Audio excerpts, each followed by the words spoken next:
You won't believe what this man saw.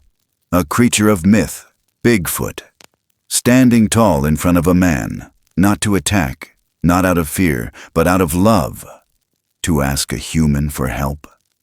One late autumn afternoon in the Ouachita forest, Arkansas, retired Ranger Harlen Pierce stumbled upon exactly that. From the reeds by the Saline River emerged a massive male Bigfoot, not feral or violent, but trembling, eyes full of grief.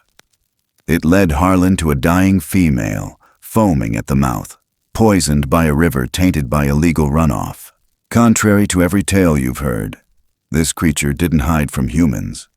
It sought one out. And Harlen, haunted by the memory of his wife's final breaths, did what he knew best. He fought to save a life. Using forest herbs, charcoal, yarrow, plantain, and a tin cup over hot embers, he brewed a remedy. As a storm hit and floodwaters rose, the Bigfoot male shielded them both, still holding that prayerful gesture like a sacred ritual. Within minutes the female stirred, her eyes opened. She was alive. In the days that followed, Harlen found intricate reed knots left on tree roots, an ancient sign of gratitude, and in one, a silver hair, glinting in the morning sun, a silent gift from another world. This isn't just a story about a mythical creature. It's about healing, about choosing connection over fear. And if you think Bigfoot doesn't exist, watch this to the end. You might walk away believing in something even greater.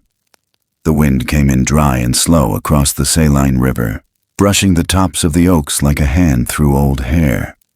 It was early fall, and the light had that soft, gold-edged stillness that only happened in late afternoon, when the woods weren't quite ready to sleep, but had stopped fighting the dusk.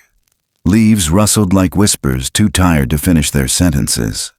Harlen Pierce stood at the edge of the slope behind his cabin, eyes on the tree line, boots sunken just slightly into the scattered pine husks covering the dirt.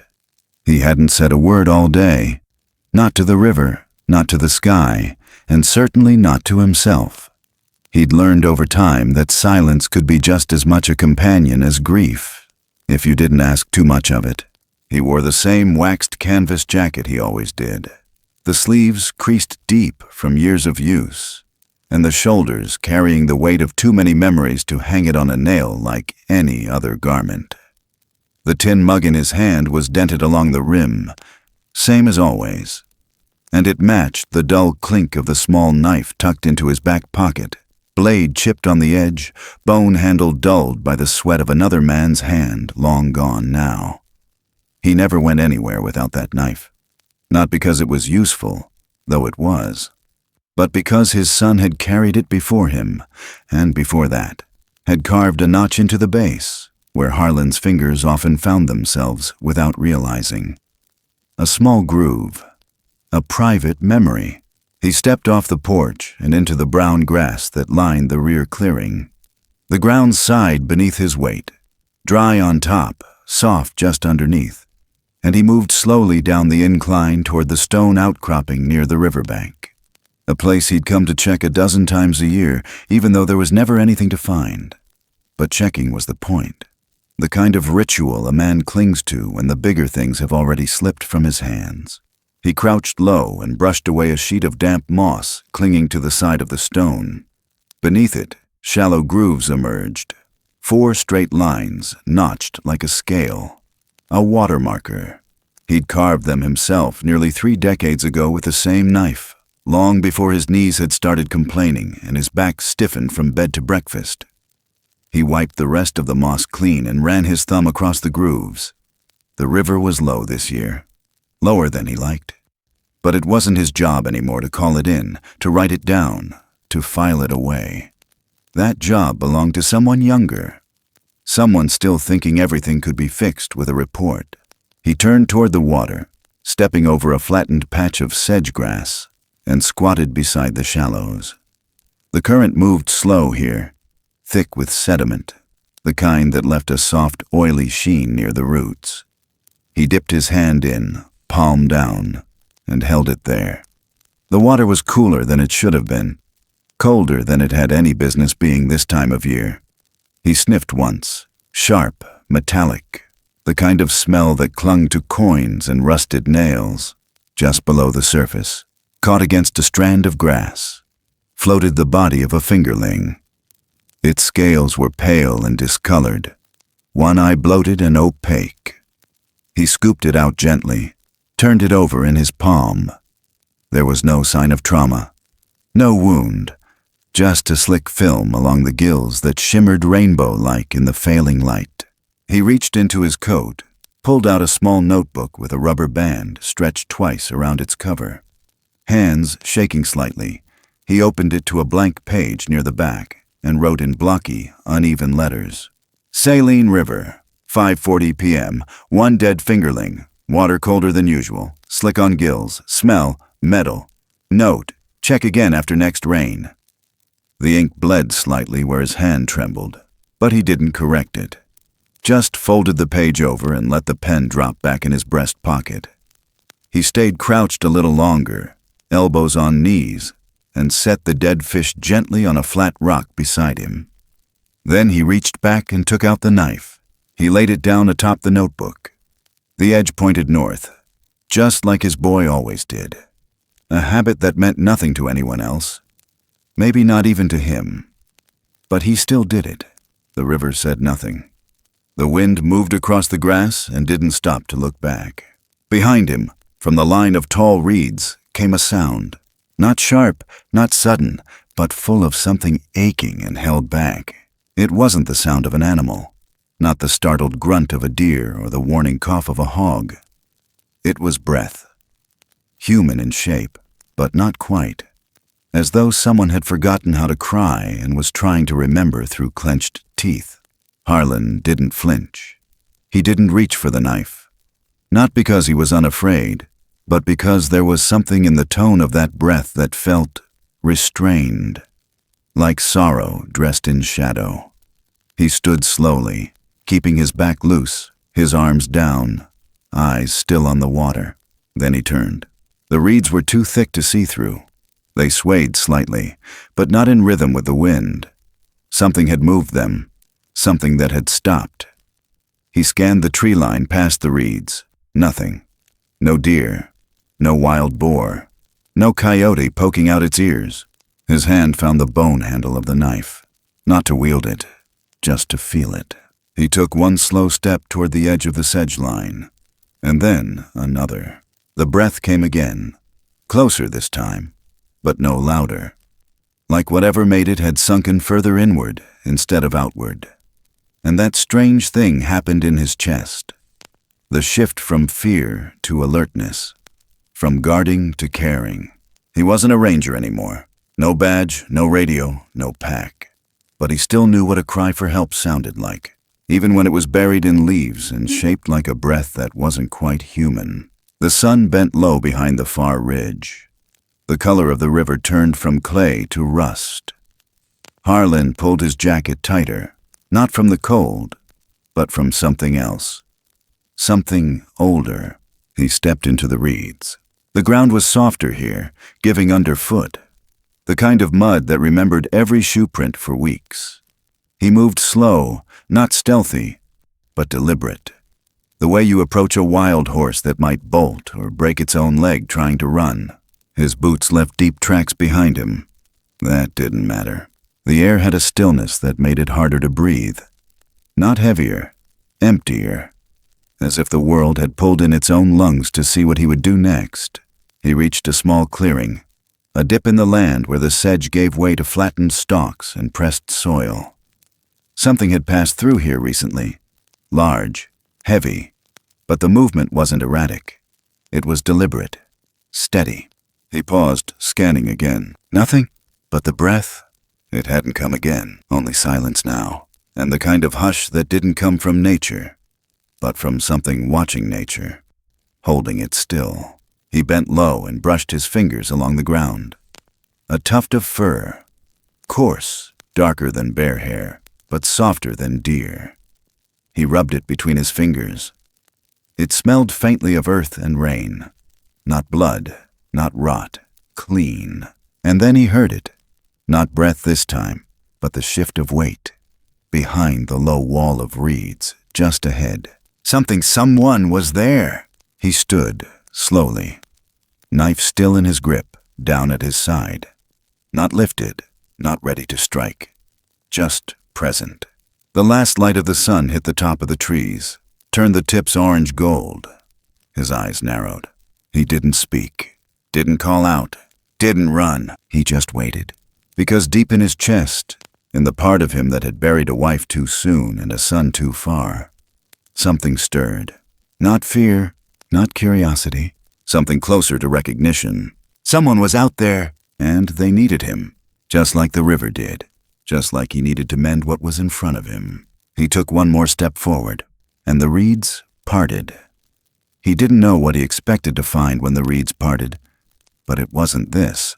Not the shape, not the weight of it. The thing standing there wasn't a bear, though at first glance it could have passed for one in size, but the way it held itself, upright, centered, deliberate, froze every old instinct in Harlen's body and replaced it with something else. Not panic, not awe, recognition, not of the creature, of the stillness it carried, the same stillness he'd seen in war, in the last breath of his wife, in the final heartbeat of his boy on a battlefield far too dry to grieve in. The creature didn't move, didn't posture.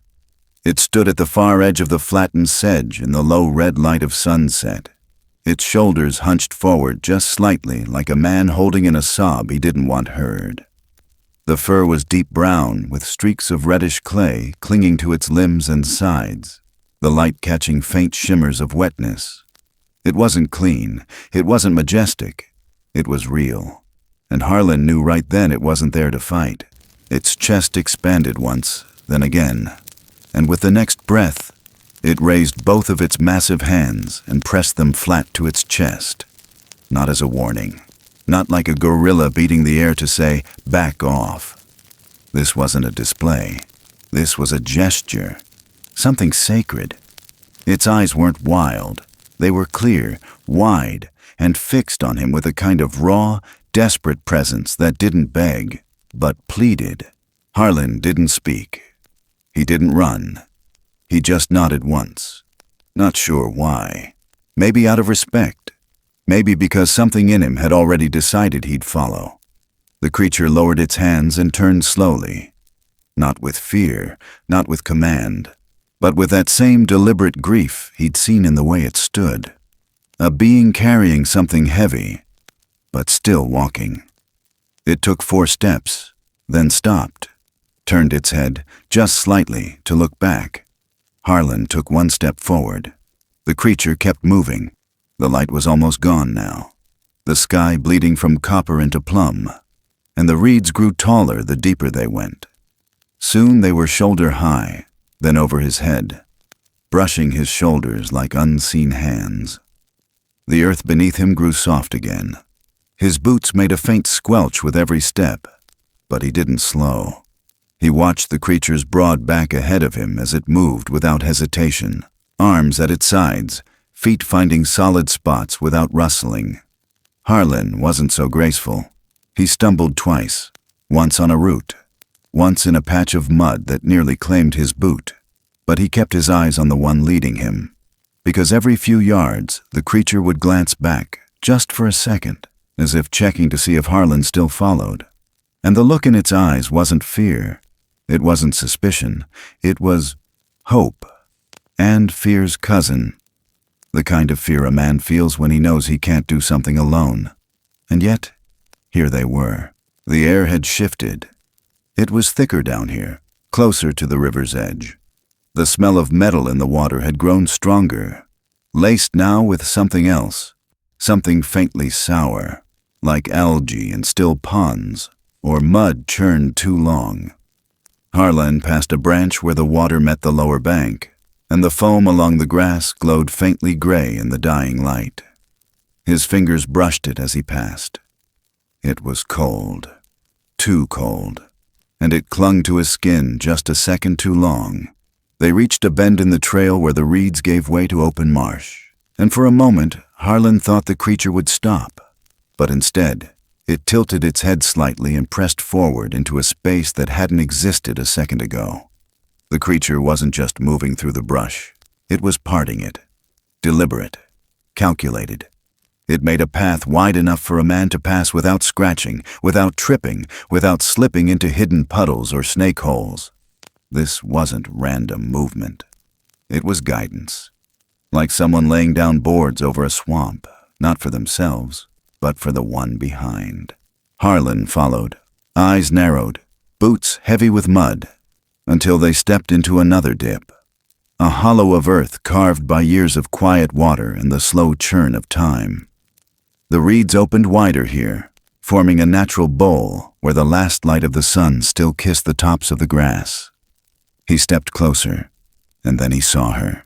At first, he thought it was a log, dark, low, unmoving. Then he saw the curve of a shoulder, the long fingers curled in toward a massive chest. A second creature, but this one was down. She lay on her side, curled slightly, as if mid-turn. One leg half drawn up, the other splayed. Her chest moved, barely. And from the way the male stepped forward now, hands twitching at his sides, something in Harlen's gut twisted tight. She wasn't asleep. She wasn't resting. She was sick. The male stepped aside, kneeling beside her head, but didn't touch. His hands hovered just above her shoulder, then drew in, curling into fists before pressing against his own chest again, once, twice, then dropping. Harlen took another step, kneeling beside the clearing's edge, careful not to come too close. The female's lips were parted slightly. Foam clung to the corner of her mouth, tinged faintly with white. Her breathing was shallow, rapid but uneven. Her fingers twitched. Her eyes fluttered but didn't open. He reached out a hand, slow, cautious, hovering above her wrist before gently laying 2 fingers against the thick skin. A pulse. Faint. Erratic. But there. He looked up at the male. The creature had dropped to his knees now, hands over his head, elbows tight in. Not weeping, but crushed beneath the kind of silent agony that doesn't make noise because it doesn't believe it deserves to. Harlen's own memories crashed into him then. The way his wife's hand had trembled in the hospital bed, the cold grip of a medic's shoulder when he told him the news about his son, and how both times he hadn't been fast enough. Not this time. He unzipped the side pouch of his coat, fingers brushing past a bundle of rags, a few leaves wrapped in wax paper, and a small bag of crushed charcoal lumps. Not fancy filters, not chemicals, just the old tools, the ones that had worked when nothing else did. He pulled out a handful of yarrow, still damp from where he'd picked it by the bend, unwrapped the plantain, already browning slightly at the edges. He grabbed the tin cup from his side, unscrewed the small tin of ash from the bottom of his coat lining. Then he set the knife down. Not away, down. Right by her head, between them, with the blade pointed north again. And he whispered, "Son, help me be on time this once." The male didn't move, didn't watch. But the way his shoulders lowered told Harlen that some part of him understood. The light was gone now. All that remained was the red thread of sky far behind them, and the sound of frogs starting to chirp in the distance. Harlen turned to the body in front of him, and began to work. The river made no sound here, as if it too had crouched down to listen. Everything felt closer to the ground. The trampled grass, the slant of the earth, the way the wind shifted just enough to carry the taste of copper into the back of Harlen's throat. He didn't speak, not even under his breath. His hands moved in the quiet like they had when he tended to his wife in the final hours, just trying to stay ahead of death by a half-breath. But this wasn't a woman in a bed. This was something older, heavier, stranger, and yet he didn't feel any less responsible for her life. The Bigfoot female lay slumped on her side in the shallow basin of reeds, her body coiled as if trying to keep its warmth tucked in, though the tremors rippling through her limbs said it wasn't working. Her lips were pulled slightly back, not in a snarl, but from the strain of holding on. Foam crusted pale at the edge of her mouth, and her fingers twitched without rhythm. Her eyes didn't open, but beneath the lids, Harlen saw movement, like she was caught in something she couldn't wake up from. The breathing, shallow, wet. Every few seconds it hitched, as if her lungs were forgetting the pattern. Harlen knelt and pressed 2 fingers lightly against the thick artery near her collarbone. The pulse was thin, fast, but irregular. Not a panicked rhythm, a failing one. He'd felt it before, more times than he cared to count. With deer hit by trucks, with a boy in a Humvee, with the woman who'd held his name longer than anyone else. That same slow slide, the body fighting without belief. His throat caught. The back of his mind tried to push away the memory of a hospital room with too much light and the sound of a heart monitor dropping pitch. He gritted his teeth and focused on the now. The male was just behind him, hunched with his arms over his head like the sky might cave in if he moved. He wasn't making a sound, but his whole body shook. His massive frame that had looked like it could tear trees now looked like it might break apart under its own grief. He didn't reach for her. He just knelt there, head low, shoulders up. Harlen recognized that posture. Not fear, not helplessness, guilt. Like he should have been able to stop this and hadn't. That kind of silence was louder than screaming. Harlen reached for the canvas satchel he kept tied under his coat, unwrapped the folds slowly, carefully, and found the pouch with charcoal still whole inside. A small tin of ash collected from his own stove, hard-won over weeks. He broke off 2 chunks and began crushing them with the spine of his knife against a flat stone. His hands weren't steady. The tremble in his fingers had gotten worse the past year, but he worked through it like always. One small pile of black powder formed quickly. He pulled out the yarrow and the plantain he'd picked along the edge of the riverbank earlier, still damp from the dew and earthy from the soil. He tore the leaves with his fingers, mashed them together between his palms until the smell came sharp and green, like spring under pressure. He didn't have a bowl, just his tin cup, dented and blackened with use. He poured a little river water into it, swirled the herbs in with the charcoal, and stirred with the end of his knife handle. The slurry was dark, viscous, thick with the scent of ash and crushed green. Nothing modern, nothing sterile, but he'd seen it draw poisons out of dogs, even help a friend back in the mountains who'd swallowed something off a rusty can. If the body wasn't too far gone, it could help. If, he looked at her mouth, barely parted, breath rattling. He cupped her chin carefully and tilted her head. Her skin wasn't hot.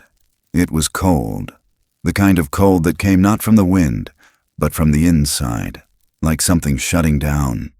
He whispered low under his breath, "Stay with me," though he knew she couldn't hear him. Maybe the words weren't for her anyway. He tore a small reed from the cluster nearby, bit the end, and sliced it at an angle to form a narrow spout. He dipped the hollow stem into the cup and used it like a pipette, tilting the thick mixture drop by drop into her mouth. At first, nothing happened. The liquid just sat there on her tongue. He set down the cup and used his other hand to gently rub the side of her throat.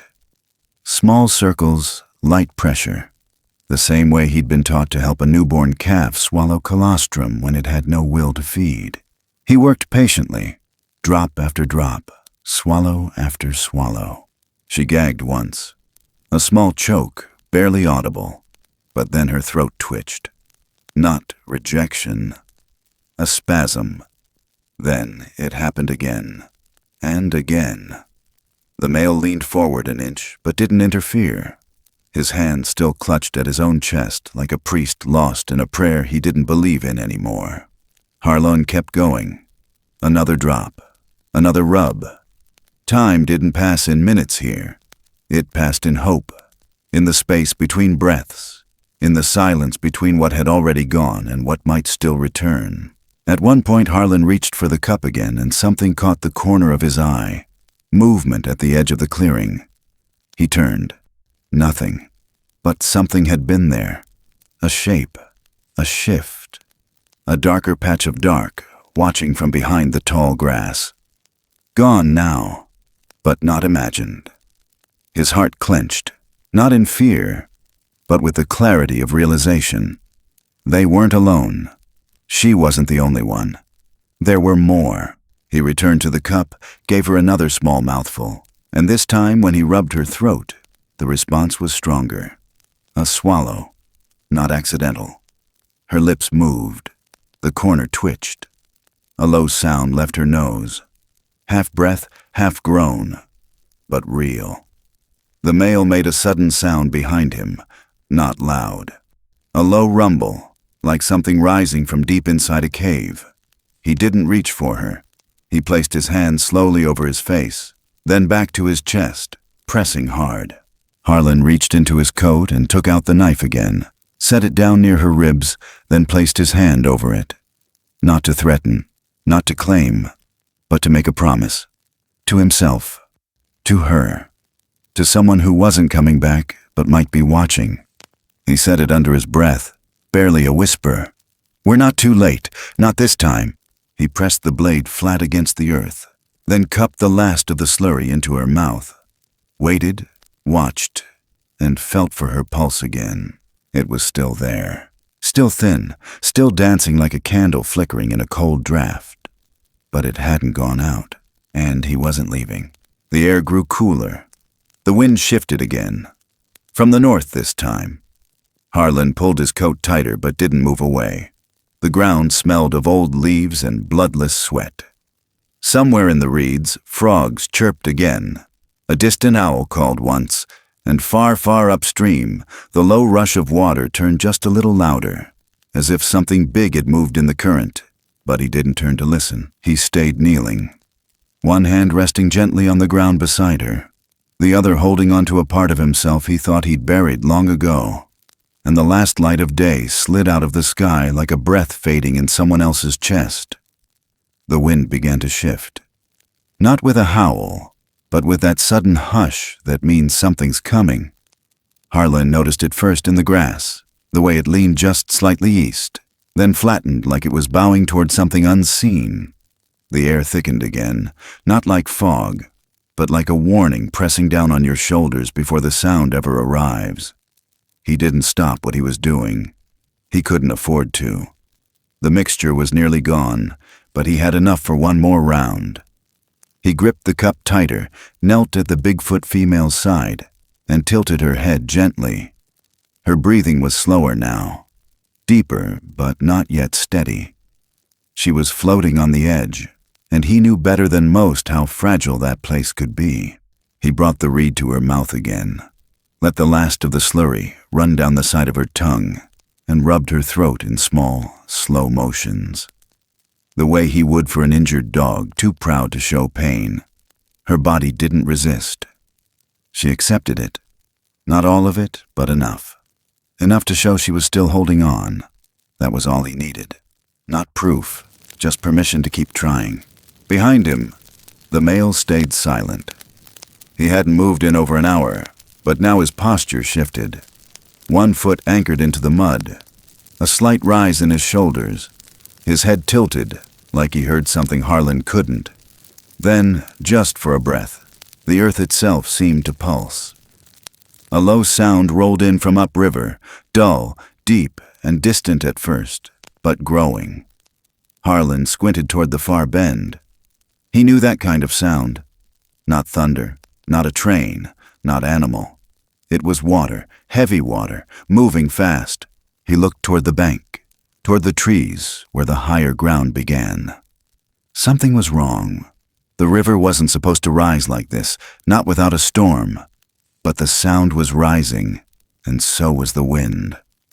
The reeds danced wild now, the tips bowing and snapping back, like they were trying to say something before it was too late. Harlen stood, wiped his palms on his coat, and scanned the sky. No lightning, no rain, just dark clouds dragging themselves across the horizon, thick and fast. Not storm clouds, release clouds. Damn. He'd seen this before, not here, but in the Ozarks. Upstream dams letting go of backed-up rain after a long, dry spell. No sirens, no warnings, just a rush that could drown anything in its path before the trees even knew it hit. He dropped to his knees again. There wasn't time to move her, and she couldn't walk. Maybe not for hours. Maybe not at all. He didn't hesitate. He reached into his coat, pulled out a small fire starter kit, and struck a flint over dry twigs he'd tucked into a leather pouch beneath his satchel. The sparks danced once, twice, then caught. Smoke whispered up through the grass, and Harlen fed the flame with pieces of bark and twine, careful, fast, focused. He needed warmth, fast. If the cold water hit her now, in this condition, it would finish what the poison had started. He dug into his pouch, pulled out more charcoal, crushed it barehanded, added a few bits to the flame, then poured what was left of the water into the tin cup and set it atop the small fire pit he'd dug into the earth. It hissed and steamed, but held. He stirred it with the back of his knife, glancing at the river's bend every few seconds. The sound was louder now. Real loud. It had passed the birds. Even the frogs stopped. And that's how he knew it was close. The male stood suddenly, not with fear, not with panic, but with decision. He looked at Harlen, not down at him, but level, as if something passed between them. Then, with one deep breath, he stepped forward and planted his feet wide, just behind the fire.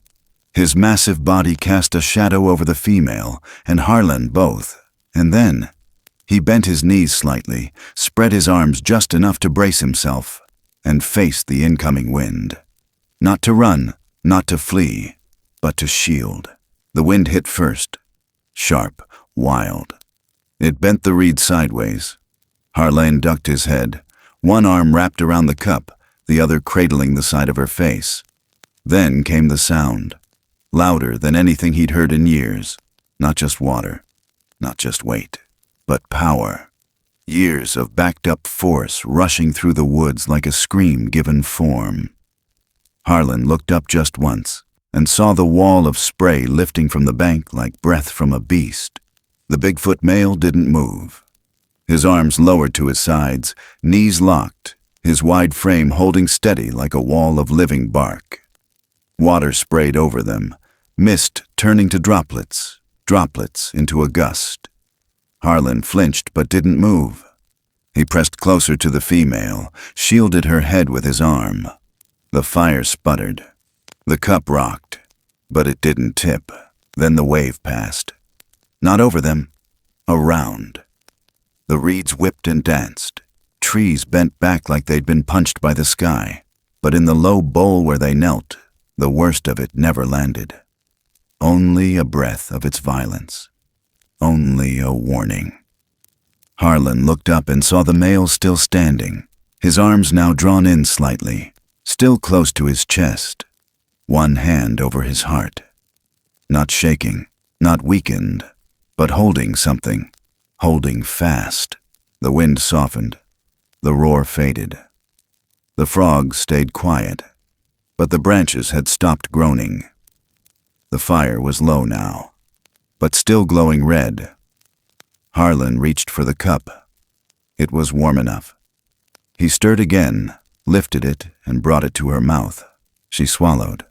Not all of it, just a sip, but with intention.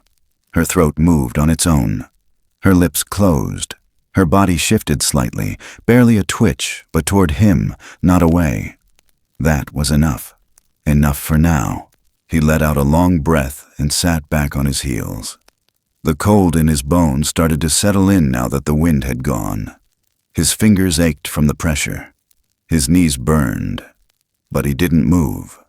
The male exhaled once, a deep sound that vibrated low through the earth. Not speech, not song, but ceremony. Like an old drum beneath the skin. Harlen didn't know what it meant, but he felt it just the same. He looked at the knife again, still lying beside them, blade dull, dirt-streaked, handle smudged with sweat and ash.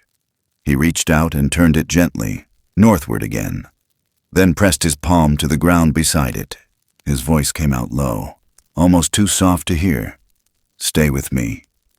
Not to the female, not to the wind, maybe not even to himself. Just out, into the air, like a tether between now and whatever came next. The river had quieted again, but the ground beneath them still hummed. Something had shifted, not just in the sky, but in him. The sky had gone from slate to bruised violet by the time Harlen noticed the change in her breathing. Not sudden, not dramatic, but real. At first, it was just the way her chest didn't rise so fast anymore, like something in her was no longer running from the inside. Then her lips moved, slack at the corners, almost like she was tasting air instead of choking on it. He didn't dare touch her yet. His hands had been there too long, too much. This part had to come from her. It had to be her choice, even if it was just instinct clawing its way back. He leaned close, listening, no longer for the rasp of struggle, but for the rhythm underneath it. And there it was, not even, not strong, but there, a breath, then another, then a pause so long it almost broke him again, followed by a deeper draw of air. Shaky, but in, not out. In. He sat back slowly, his hands covered in black ash and leaf pulp, his wrists marked with thin lines from the reed stems and the heat of the tin cup. His whole body trembled now, not from fear, but the kind of exhaustion that comes only after you've asked the universe for something unreasonable. And it listened. She twitched. Not a spasm, not a death shake, just her fingers curling inward toward her chest. Her toes shifted against the damp reeds, her head lolled gently to one side. Harlen blinked, not trusting it at first. He leaned in again, eyes locked on her brow. And there, under the shadow of matted fur and caked mud, her eyelid moved. Not open, just a flutter. The muscles trying to remember what it meant to be awake. He turned slowly toward the male. He was no longer kneeling. He had crumpled forward, one giant hand digging into the earth, the other flat against his chest. Not pounding, just pressed. His back shook like a man trying not to break in front of a crowd. The sound that came out of him wasn't a sob. It wasn't animal. It was low, so low it vibrated through the air like a cello string pulled from the ground itself. A pulse, a tone, deep and mournful and beautiful, all at once. It didn't rise, it didn't fall. It just stayed, humming like a prayer that didn't need words. Harlen had heard echoes like that once, long ago, in a Lakota sweat lodge. That sound when grief and gratitude braid together. Not for the living, not for the dead, but for the space in between. He stayed still. He didn't speak. There was nothing to say that would match it. The frogs began to call again. One chirp, then another, then dozens. Harlen lifted his head and saw tiny glimmers in the damp grass, fireflies blinking yellow and green just beyond the edges of the clearing. A breeze moved in, soft now, not angry, curling low around their ankles, lifting the smell of wet bark and dying heat. It carried the faintest hint of something bitter and old. Metal, again, but not as strong now, weaker. Like the river was releasing its grip, at least for tonight. He turned back to her. Her lips had closed now, not tightly, but enough. The foam was gone. Her brow furrowed slightly, not in pain, but like someone wading through a dream they couldn't quite surface from. He reached out with 2 fingers and brushed the side of her face, just once. She didn't flinch, she didn't move, but her throat worked, a swallow, slow and uncertain. He checked her pulse again. It had changed, not faster, not stronger, but stable. That was enough. He leaned back and finally let his hands fall into his lap. He exhaled through his teeth and shut his eyes for a second. Not sleep, just a moment where he didn't have to hold anything. Not her life, not the knife. not even the breath he'd kept trapped in his lungs for the last 2 hours. The male sat down now, legs folding under him, arms resting on his knees. He rocked once, then went still. The sound had faded, but it hadn't vanished. It hung in the air like something still watching, still listening. Harlen met his eyes. Not long, not hard, just long enough to nod. The kind of nod men give when they've bled side by side for something neither of them could explain to anyone else. He looked toward the edge of the clearing. The sky was nearly black now. Just a thread of blue clung to the treetops, and in the space beyond, stars were trying to poke through. He glanced at the reeds and noticed something new, a faint line of wet dirt smeared at the very edge of the path. Not there earlier, not part of their steps. A different shape, longer, wider, like a trail left by something large passing through. Not the male, not Harlen. Something else. He followed it with his eyes to where it curved behind the trees and vanished into the dark. He froze. Someone or something had come close, had watched, and had walked away. Not out of fear, not in haste, like it had just needed to see. To know that there was still time, still hope. He didn't move. Just let the thoughts settle in like ash after a long fire. His knees ached as he shifted his weight, sitting back more fully, careful not to touch the cup, which had now gone cold. He watched the female. She hadn't opened her eyes, but she was breathing. Her shoulders no longer curled in defense. Her hands lay open at her sides. She was resting, not dying. There was a difference. The frogs continued their chorus. The fireflies danced. Somewhere a barred owl called once, long and clean. The river had gone back to whispering against the grass. Harlen rubbed his knuckles and looked down at the blade lying beside him. He turned it once again, north, the way his boy always did. Then he whispered it, just loud enough to give it shape. "Mend what's in front of you." Not a command, a reminder. He didn't know if she'd live through the night. He didn't know if the others would return. But the breath had come back, and that was where it always had to start. The mornings came slow, thick with fog, heavy with dew.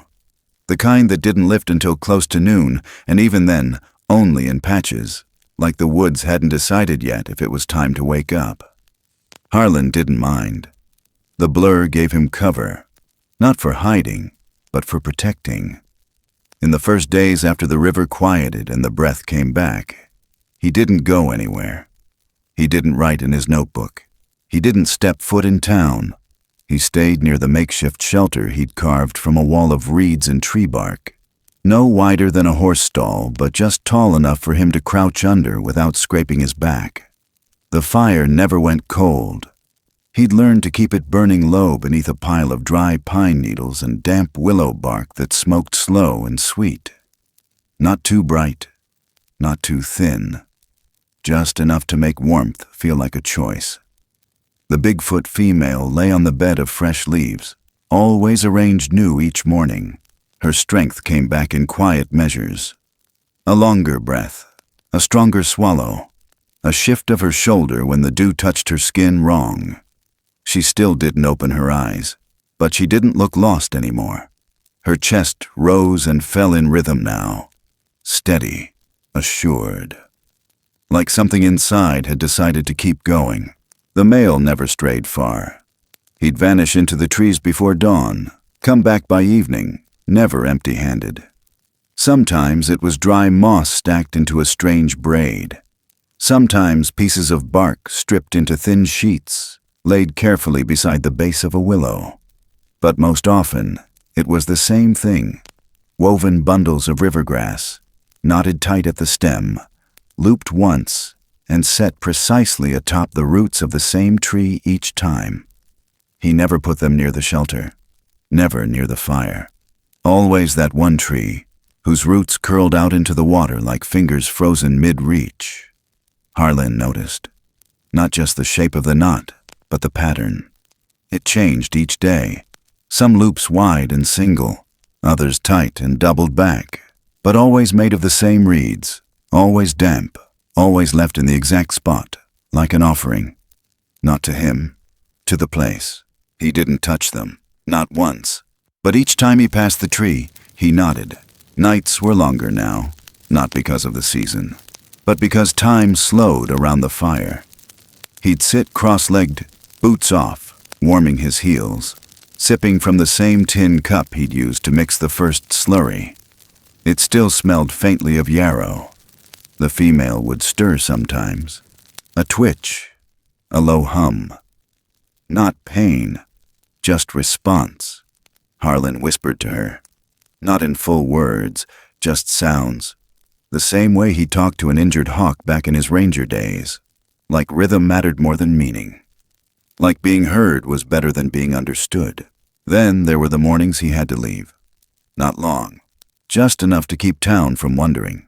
He'd walk the 1.5 miles into Plainview with mud still drying on his pant cuffs, hair smelling of smoke, and the tin cup washed but not clean. He'd sit in the back row of the small wood-framed church, not for the sermon but for the silence afterward. Folks filtered out slow. Some shook hands. Some didn't. When it emptied, he stepped toward the pulpit. Not to speak, just to approach. He waited for Reverend McCall to look up from his notes. When their eyes met, Harlen would pull the mason jar from his pack, always the same one, half full, with a twist-top lid and an old paper label, long worn off. He'd set it on the corner of the table. "Water from the river," he'd say. McCall never asked questions, just nodded and took it. But the man beside him, Dwayne Seeger, never missed a moment to chuckle. "Got another ghost fish in there, Harlen?" he'd mutter. "River talking to you again?" Harlen never answered. Just slid his hand across the edge of the table, nodded to McCall, and turned to leave. This time, though, something changed. As he turned, he heard a sound.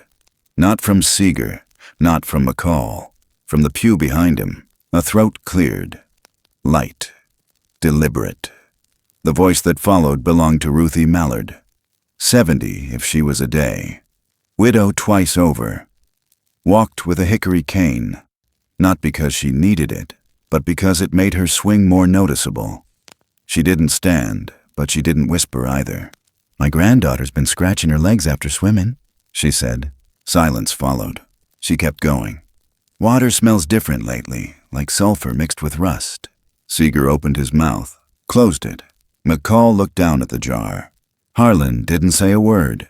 He just nodded, once, then left. That night, he brought more firewood back than usual.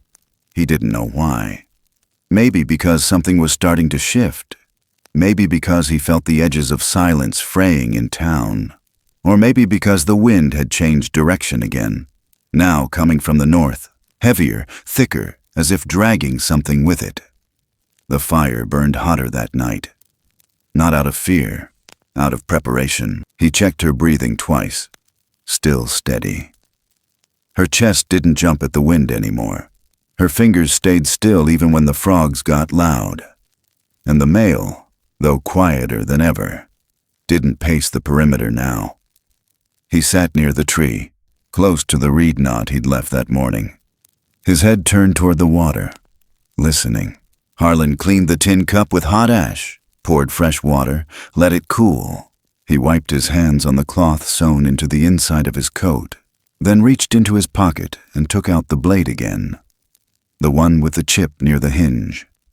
He turned it once, slowly, in his palm, felt the weight of it, not just in steel, but in memory. He set it beside the fire, blade pointed north, then leaned back against the nearest trunk. "I think they're starting to hear me," he said softly, though no one had asked. The fire popped. The wind pulled a few sparks sideways. A twig cracked not far off, but not close enough to matter. He reached down and brushed a bit of ash off the handle. In the morning he'd go back, not to argue, just to place one more thing in front of them.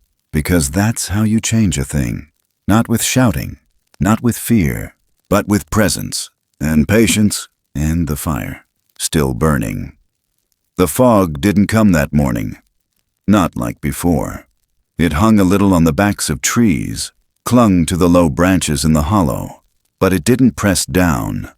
The air felt lighter, Even the stillness between the bird songs seemed thinner, as if the forest itself was about to exhale. Harlen stood near the fire pit, hands resting on his hips, eyes fixed on the shape lying just beyond the line of flickering embers. She hadn't moved much through the night. Only slight shifts when the wind stirred or when the moss padding beneath her shoulder crinkled under weight. But something was different now. Her chest moved in longer pulls, like she was gathering something up from deep inside. There was weight behind it, purpose. It wasn't survival anymore, it was readiness. He crouched low, not too close, and watched her fingers. They weren't curled in tight anymore. They lay open, palms up, fur still damp at the edges but no longer trembling. Her legs shifted once, then again. One knee pulled slightly toward her ribs. The first time she'd moved like that without assistance. Harlen held his breath. The wind passed gently through the reeds and carried with it the sound of morning birds. A few blue jays squawked somewhere near the oak line, and down by the river the frogs had gone quiet again. Not in fear, but in acknowledgement. Something was about to happen. The male stood a few feet back, one arm resting against the trunk of a cypress, his shoulders still, his eyes fixed. He didn't pace. He didn't grunt. He waited. Then she moved. Not jerky, not strained. She turned her head slowly, eyelids heavy but no longer shut. Her jaw tightened. Her hand pressed into the ground. The breath she took next wasn't shallow. It was deep. It cracked in her throat like old wood but came clean through. Harlen didn't move, didn't blink. Her eyes opened. Not wide, just enough. Dark brown, wet with memory. She blinked once. Then her hand shifted. Elbow bent, muscles drawing against gravity. The first real effort. She tried again. This time her body rolled toward her arm, slow, like each inch required negotiation. She paused, breathing heavy, then planted her other palm into the leaves and pushed. Her back lifted. Her knees found shape. Her torso shook under the strain. But she didn't stop. She rose up to a crouch, shoulders hunched forward, chin low. And then she stayed like that, just breathing, just still. Harlen felt his own chest tighten. Not in worry, in awe. The male stepped forward now, but only a pace. He didn't reach, didn't touch. She tilted her head, slow as mist curling over stones. Their eyes met. Neither blinked, neither moved. Then, like a motion choreographed long before either of them was born, he dropped to one knee, lowered his head slightly, and waited. She didn't fall toward him. She didn't lean. She rose, first with a tremble, then with steadiness. One foot found the ground, the other followed. Her spine straightened, shoulders still bent forward from the weeks of weight she carried inside, but her balance held. She stood, full, upright, not towering, not fierce. Just there, alive. The sound that followed wasn't sound at all. It was silence breaking apart like eggshell under breath. And then she took one step, then another. Harlen stood slowly, mouth dry, hands open at his sides. He didn't speak. He wouldn't break this. She walked forward, not quickly, not with force. She moved like someone remembering how to dance without ever having learned. When she reached him, the male stepped into her path. Not to stop her, to meet her. They faced each other, both upright, both trembling in different ways. She looked into his eyes. He reached one hand toward her shoulder but didn't touch. Instead, she leaned her forehead forward, and he did the same. Their brows met in the space between breath and understanding. No words, no gestures, just that contact, light, lasting no more than 2 heartbeats, then gone. They separated again, but something had passed between them, something whole. Harlen backed up a step, not in fear, in reverence. He didn't belong in that moment, and he knew it. She turned now, not toward the trees, toward him. Her eyes locked onto his. There was no animal in them, only presence and gratitude. She didn't kneel. She didn't raise her hands. But the way she stood, spine steady, gaze unwavering, it said enough. And just behind her, the male stepped forward and placed both hands over his chest. Firm, deliberate, a gesture. Harlen nodded once, then again, then looked down. The earth near the tree line was damp from dew, scattered with pine husks and the flattened remnants of old footprints. And there, nestled in the roots of the same tree, was another bundle, the woven knot of river grass laid with care. But this one was different, smaller, tighter, and woven inside the loop, visible only in the light of morning, was a single hair, long, coarse, gray. He stepped toward it slowly. The knot was slightly damp, but the hair shone faintly in the sunlight. It wasn't fur from the female, nor from the male. It was older, paler, a token, a gift. He didn't reach for it. Not yet. He just crouched, eyes on that strand. It caught the sun, glinted like thread used in old hymnals, like the silver lining in a thundercloud that never fully breaks. He didn't need to understand its meaning. The act was enough. Behind him, the sound of retreating footsteps, soft against wet earth. Not rushed, not afraid, just finished. Harlen stayed crouched long after the reeds settled. He reached for the knot and turned it gently in his palm. It was warm from the sun, damp at the base, but strong. Braided not just in form, but in meaning. Something passed to him. Not as burden, as blessing. He stood with it cradled in both hands. The woods were quiet again, but not like before. Now the silence had room for breathing, and for remembering. He looked to the sky, and though he didn't say it aloud, the words passed through his chest like a pulse. Mend what's in front of you. This wasn't the end, only the moment between. The river was lower now.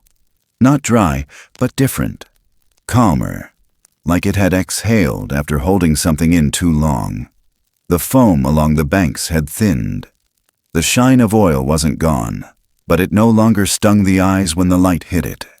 Summer had come with its thick warmth and buzz of insects in the grass. Wildflowers bloomed even in places where last spring the reeds had drowned them.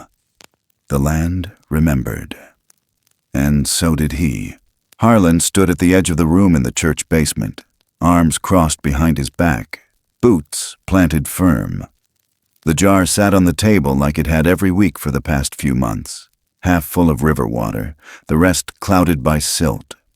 No label, no words, just presence. In front of it lay his notebook, open to a page with sketches, not fancy, not artistic, just truth. He'd drawn the contour of the mud lines, the way the water curled around the roots. And next to them, half shaded in pencil, a set of faint tread marks, wide and irregular, pressed into the banks where no one had any business bringing a vehicle. He didn't say much, he never did, but this time he said more than usual. "I've been walking the same stretch every 2 days," he said quietly, voice scratchy from the heat and sleep lost. "What I'm seeing up there ain't natural runoff. It's coming from a drainage point just above the split." A few folks shifted in their seats. Some looked down, some looked up. A few turned their heads toward Dwayne Seeger, who stood near the back wall, arms folded, jaw clenched. He didn't speak. Not yet. Harlen kept going. "I'm not saying names, I'm not pointing fingers, but something's killing this river slow. And if we don't stop it now, it won't be the fish next time. It'll be the fields, the wells, our own blood." There was a stillness after he spoke, not from doubt, from weight. Then Ruthie Mallard's voice cut through the quiet. "My youngest's got blisters on her legs from wading," she said. "Doctor said maybe staph, but we know that stretch. We know what clean water feels like." Another woman nodded. "Our garden's been slow this year. Soil's not right." From the far end of the room, someone muttered, "You think it's them dump trucks from Seeger's lot?" Harlen didn't turn. He just placed his hand on the edge of the table. Open, resting. Seeger finally stepped forward. "You got any proof that's not just drawings in jars?" he said, voice flat. Harlen didn't answer him, didn't look his way. Instead, he said it to everyone in the room. "I don't bring this because I want to blame anybody. I bring it because it matters. We fix what's in front of us. That's all I'm asking." There was a pause. Then the Reverend stepped forward. "We've seen enough, and we've waited long enough. I say we go up there, see it for ourselves. We don't need a court, we need a shovel." That afternoon, 6 men and 2 women followed Harlen up along the river's edge. They brought nothing fancy. No permits, no citations, just shovels, buckets, a fence post digger. One brought his teenage son with a hammer. When they reached the split, they saw it plain. A pipe not listed on any record, wedged behind a line of false brush. The smell hit first. Chemical, sharp, undercut with a sweetness that made you gag. The men didn't speak, they just looked at each other. Then the digging began. It wasn't angry. It wasn't loud. It was work, focused, determined. By dusk, the pipe was sealed with clay and timber. Nothing permanent, but enough. Enough to stop it for now. They didn't talk much on the walk back. Didn't need to. A choice had been made, one that couldn't be taken back. Later that night, Harlen sat on the steps of his cabin with the old knife in his lap, its chipped edge turned toward the fireflies rising from the tall grass. He didn't touch it much anymore. Just held it. It meant something different now. Less about holding on, more about letting things pass through. The air was warm, but not stifling. The moon was high, but not full. And down by the edge of the river, near the old willow where the roots curled out like fingers looking for grace, something had been left again. Not loudly, not for show. Just set there, another reed knot, braided tighter than the rest, pressed flat at the center, and tucked between the loops, barely visible, was a sliver of something pale. Not bark, not leaf. A single stone, smooth, oval, etched with 3 fine lines, like tracks left by something walking away slow. Harlen didn't go down right away. He watched from the porch. Eyes soft, shoulders loose. It was enough just to know it was there. Enough to know someone else remembered. The cicadas were out now, humming from the deeper woods. The frogs had settled, and the river whispered as it moved past rock and root, quiet in its promise. That the work wasn't done. That healing never really ended. That mending wasn't a moment. It was a vow made over and over. Sometimes loud, sometimes silent, but always with both hands. The night deepened. Harlen leaned back against the post, the tin cup still warm in his hand, and whispered into the dark. "I heard you." Nothing answered. But across the yard, the grass moved just enough to let him know someone else had heard too. The forest keeps its own kind of memory. It stores it in quiet places. The bend of a river, the grain of a porch board, the knot someone ties without thinking and leaves for dawn to find. What we do to each other lives there, long after the moment has passed. A cup of warm water, a steady hand, a small promise kept when no one was watching. This is how a life is mended. Not all at once. Not with speeches, with stitches. One by one, right where the tear appears. Maybe mercy isn't a miracle. Maybe it is a practice, a steady rhythm like breath, patient and stubborn. It looks ordinary from the outside. It sounds like please and thank you. It feels like waiting when your back aches and staying when the easy thing would be to go. You don't change the world this way. You change the next 5 minutes. And then you do it again. Rivers teach this better than people do. They carry what we pour into them, the good and the harm, and they return it to our hands. If we poison what we depend on, the first throat to burn is our own. If we tend what we've taken for granted, the water loosens, the banks hold, the cattails lift their heads again. A river forgives slowly, but it does not forget. Neither should we. There are languages older than words. Palms pressed to a chest, a head bowed, a gift of woven reeds left where roots touch the current. To answer is to become fluent in the simple. To answer is to say, without any noise at all, I see you, keep going, I'm here. We will not always be strong. We will not always be right on the first try, but nothing honest is wasted. Kindness travels. It follows the water and returns in its own season. Some losses can't be repaired. We know that. Still, there is work for our hands. The work is to keep the small fires lit, to guard the fragile breath, to refuse the easy cruelty of indifference, to believe that a quiet act can tilt the day. If you are looking for a rule to live by, choose the one that fits in your pocket. Mend what's in front of you. When you can't fix it, hold it. When you can't hold it, witness it. When even witnessing breaks your heart, let the breaking make more room. If this story found a warm place in you, I'm grateful you spent your time here. I'd love to hear what stayed with you. The image, the feeling, the line that won't let go. Share it in the comments, and let it meet someone else where they are tonight. If you'd like to walk with us a little farther down this trail, more tales, more late-night hush, more rivers learning to run clear, please consider subscribing and turning on notifications. Your presence matters more than numbers ever will. Thank you for listening, for caring, and for every small stitch you'll make when the world asks again.